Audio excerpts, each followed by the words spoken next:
Bonjour à toutes, bonjour à tous. On est à la patinoire de Tours dans le vestiaire du coach Stéphane Gros qui est en train de préparer ce déplacement à Strasbourg. Stéphane, un long déplacement, un déplacement très intéressant contre une équipe de haut de tableau. On est en bataille avec Strasbourg tout simplement pour avoir une place dans ce top 4. Qu'est-ce que tu attends de ton équipe sur ce match de haut de volée, enfin de haut de tableau en tout cas? Oui, bonjour à tous. Oui, encore un long déplacement. Ça va être quand même notre quatrième en 4 semaines. C'est vrai que ça commence un petit peu à être dur. Mais voilà, là, ça va être un match encore, un gros match parce qu'on rencontre là tous nos concurrents directs du top 4. Qu'est-ce que j'attends La même chose qu'on a eu contre Caen. Alors, je me rappelle d'une discussion qu'on avait eue. Je ne sais plus si c'était le match après Dunkerque ou avant Dunkerque où tu me disais, ouais, est-ce qu'on cherche un match référence? Et je t'avais dit, ouais, si on cherche un match référence au bout de 20 matchs, si. Si, voilà. Caen était notre match référence, ouais, clairement. Défensivement, offensivement, dans l'intensité, dans le physique, dans l'implication de tous les joueurs, dans le respect des systèmes. Je pense que c'est un match qui est quasi parfait. Maintenant, il faut le reproduire. Est-ce qu'on va le reproduire à 100% à chaque match? Non, je pense pas. Par contre, qu'on ait déjà 80% de ça, ça va nous apporter loin et on va faire un bon chemin comme ça. Donc c'est ça qu'on attend demain. Alors c'est un petit peu différent parce qu'on va jouer sur une grande glace, qu'on est à l'extérieur, mais j'aimerais qu'on garde la même idée dans cette intensité, dans ce don pour l'équipe, etc. Voilà, c'est ça que je veux voir encore demain. Ouais, c'est vrai qu'on a vu une très belle équipe de Tours contre Caen pour débriefer un peu ce match. Tu dis souvent, dès les premières minutes, on sent. Si c'est un bon soir, c'est pas trop un bon soir. Et puis c'est difficile de retourner ces situations-là quand l'équipe est pas bien partie. On sent que ça le fait pas ce soir-là. Là, il y avait tous les ingrédients et pourtant, on n'avait pas tous nos joueurs. Et pourtant, il a fallu faire quelques ajustements. Mais c'est bien la preuve que de toute façon, une saison, il faut passer par-dessus tous ces soucis-là et que si l'intensité collective et puis la volonté collective et l'application des consignes est là, voilà, on a le résultat. Et maintenant, j'ai envie de dire qu'on a vu ça. On n'a pas envie de voir beaucoup moins bien. Oui, bien sûr, mais c'est ce que je leur ai dit aussi, c'est que maintenant, vous êtes dans le pétrin, il faut reproduire. Parce que quand vous avez montré que vous étiez capable de faire ça, donc c'est sûr que c'est un match où, moi ça a été mon match le plus simple de l'année à gérer. Je n'ai rien eu d'autre à faire que coacher. J'ai pas eu de correctif à mettre, une de temps en temps. J'ai pas eu d'encouragement à faire. J'ai pas eu à part féliciter, j'ai pas eu de remontrance à faire. Mais pendant 60 minutes, vraiment, entre les tiers, c'était qu'est-ce que vous voulez que je vous dise? Continuez. Il n'y avait rien d'autre à dire. Et c'est plaisant. Quand c'est comme ça, c'est plaisant pour tout le monde. On a vu en plus une patinoire qui a complètement aussi adhéré à cette intensité-là. J'ai une image en tête où un arrêt de JP en deuxième période où ça fait plus de bruit que quand on marque. Donc il y a un signe, c'est que moi j'ai vu 2-3 commentaires, et notamment c'est toi qui mets sur les réseaux sociaux, on a retrouvé nos remparts. Ouais, je pense que c'est exactement ça. Après les 2 matchs contre Meudon et à Courchevel, ouais, on les a retrouvés et puis on les a bien retrouvés. Je pense que on dit toujours des fois qu'il faut aller très très bas pour pouvoir aller très très haut après. Peut-être que c'est ça. Peut-être que le match de Courchevel, quand on fera un vrai débrief, il a eu une importance majeure. C'est-à-dire que ça a déclenché des choses. Ça a déclenché de la colère chez moi, qui s'est retranscrit pendant 2 jours avec eux. Ça a donné de la colère auprès de la direction qui aussi est intervenue. Voilà, je pense qu'à un moment donné, on doit se mettre devant nos responsabilités, et on l'a mis, et bravo à eux parce qu'ils ont su répondre et c'était pas évident.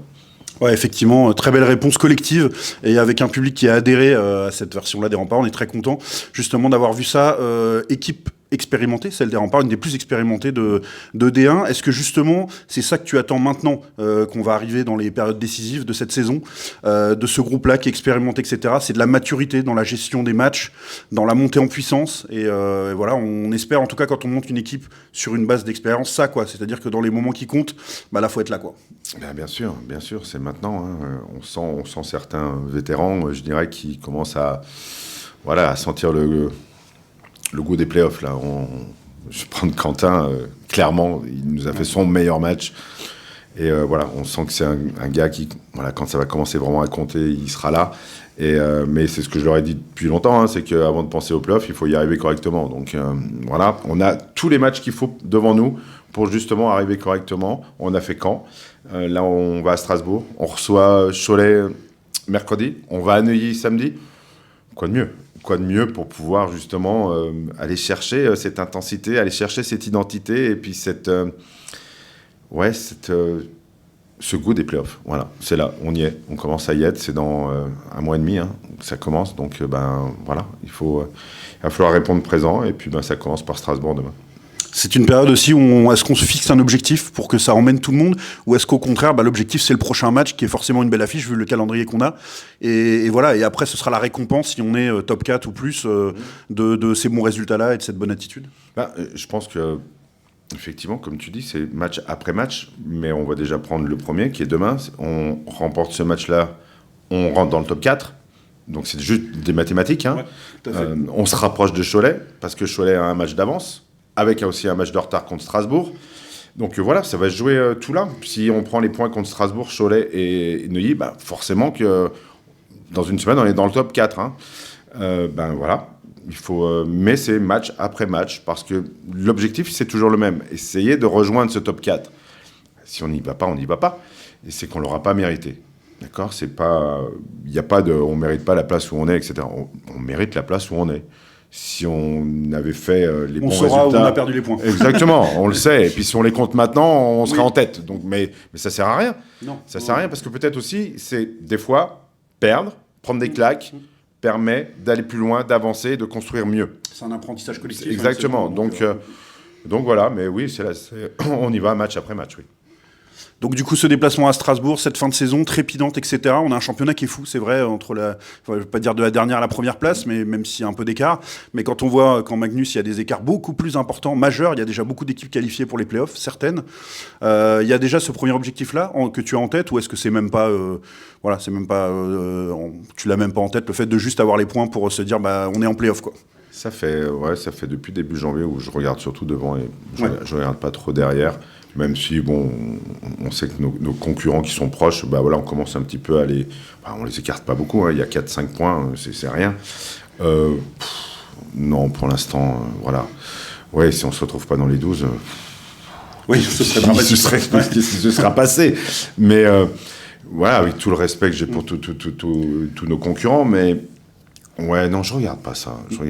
Moi, ce qui m'intéresse, c'est d'amener l'équipe à sa pleine mesure quand va commencer le premier match des playoffs. Est-ce que ça sera le premier tour ? Est-ce que ce sera le quart de finale ? Ça, on verra. Mais le but, c'est de finir le mieux possible et le mieux préparé possible pour aller en playoffs. Alors on a vu Ulysse Tournier jouer avec nous sur ce match contre Caen, faire d'ailleurs globalement une excellente prestation. C'est un joueur évidemment très intéressant pour nous. Il nous permet de compenser aussi, c'est ce qu'on disait quand tu nous as expliqué le recrutement de Andrew, que derrière on avait quelques solutions. Pour mettre à jour un peu l'effectif, on avait une autre solution normalement qui était Valentin Degémont. On n'a pas eu le temps d'en parler depuis, mais qui du coup a signé dans un autre club de Magnus, et du coup le système de licence bleue ne fonctionne pas, on est d'accord ? Oui, c'est fini avec Alexis. Donc voilà, maintenant on est sur Ulysse. Ulysse sera J'ai dit Valentin peut-être, mais c'est Alexis Degémont. J'ai toujours du mal avec les prénoms. Non, voilà, Alexis a choisi. Moi, je l'avais eu au téléphone, je lui ai proposé des choses et pour qu'il reste dans le giron Bordeaux-Tours. Voilà, il a choisi d'aller en Anglet, ce qui est tout à fait acceptable. Et puis, bonne chance à lui surtout. Mais du coup, maintenant, oui, on n'a plus de lièvre à courir, on n'en a plus qu'un. Ça va être plus simple, bien sûr. Voilà, c'est Ulysse. Et Ulysse, en plus, c'est quelqu'un qui adore venir chez nous, et il adore ici, il adore la patinoire, il adore... Déjà énormément de maturité, de professionnalisme. Il adore quand on joue comme contre Caen, avec cette intensité de ce match, mais aussi avec le public qu'on a autour. Voilà, donc il sera avec nous à Strasbourg. Ok, j'allais te demander justement. Ouais, il sera avec nous à Strasbourg.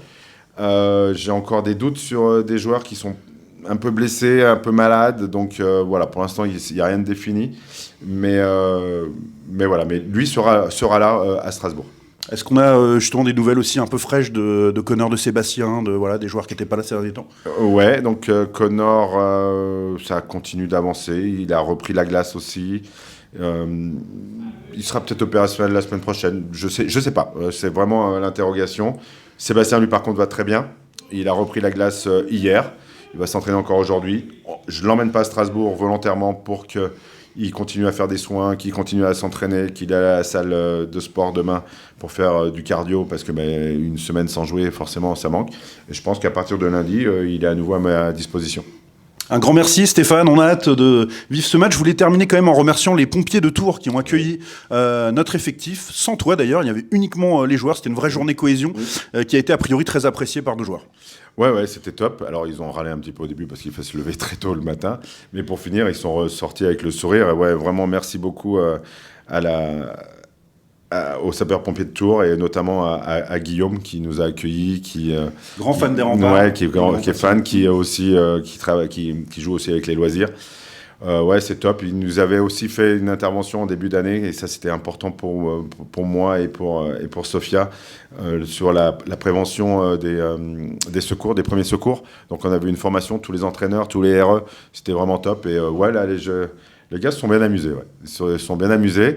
Je les ai récupérés un petit peu fatigués, mais ils se sont bien amusés. Donc c'est ça le principal, de temps en temps, de faire autre chose que du hockey. Ça fait du bien. Un grand merci à toi. On te laisse préparer ton match. Et puis dès 18h ce soir, vous aurez l'ouverture de la billetterie grand public pour le match contre Cholet. Voilà, soyez prompts, soyez efficaces parce qu'en ce moment, les places, ça part en quelques heures. Donc voilà, bon courage à tous pour avoir des places. Et puis surtout, on se retrouve pour ce match contre Cholet mercredi prochain qui va être encore du lourd parce que Cholet est tout simplement en tête de ce championnat. Merci Stéphane. Merci à vous.